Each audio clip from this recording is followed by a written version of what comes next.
I've really got to start training again. Lately it's been really confusing. G'day running friends. Now, while taking a break from running is important, and I have taken a few weeks away just to go holidaying overseas with the fam.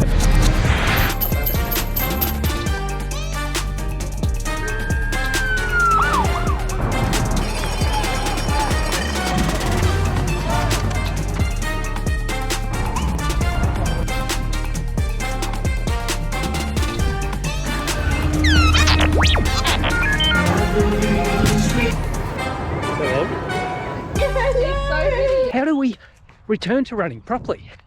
Well, that's what this video is about. How to return to running like a pro.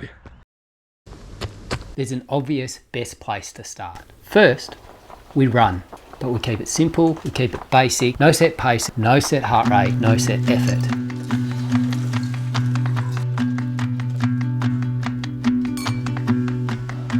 I can't stand.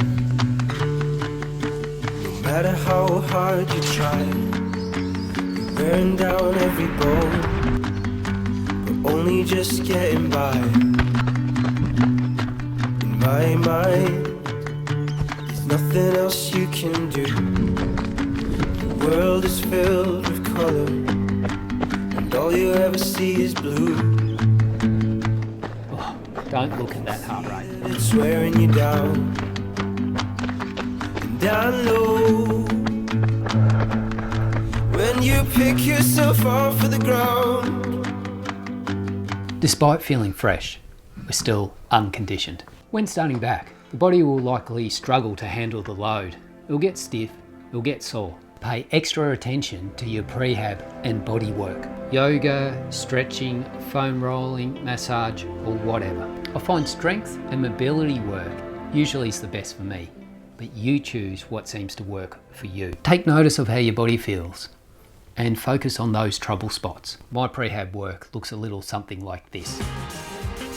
Tibialis raise. FHL calf raise. Soleus calf raise. ATG split squat.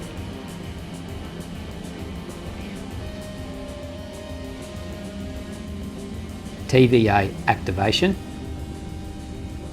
quad stretch, piriformis stretch.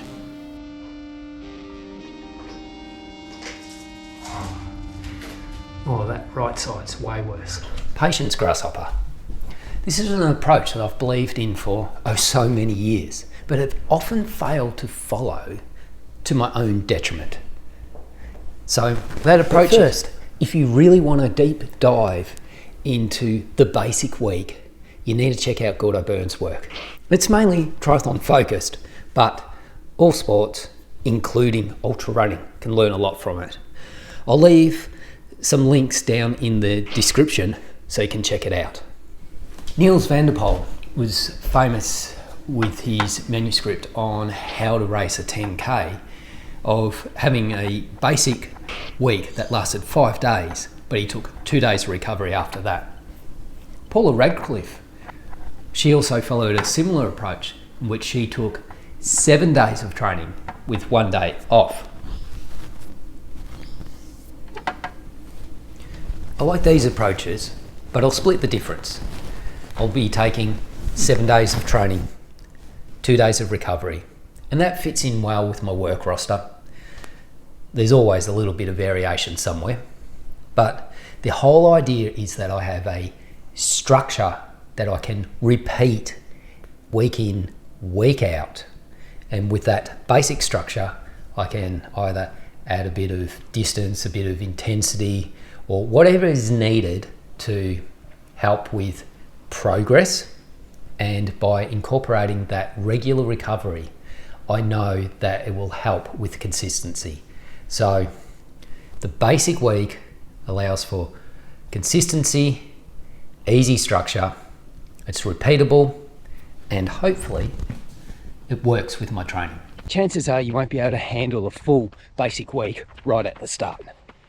So what's the best way to do this? Begin by keeping the volume and intensity down on each individual session. And the first focus is aiming to reach the frequency of training that you've set out in that basic week. For example, a full basic week of training for me would be 7 days with a mixture of 60, 90 and 120 minute runs. But I'll begin with lower volume, maybe down to 40 minutes in those runs.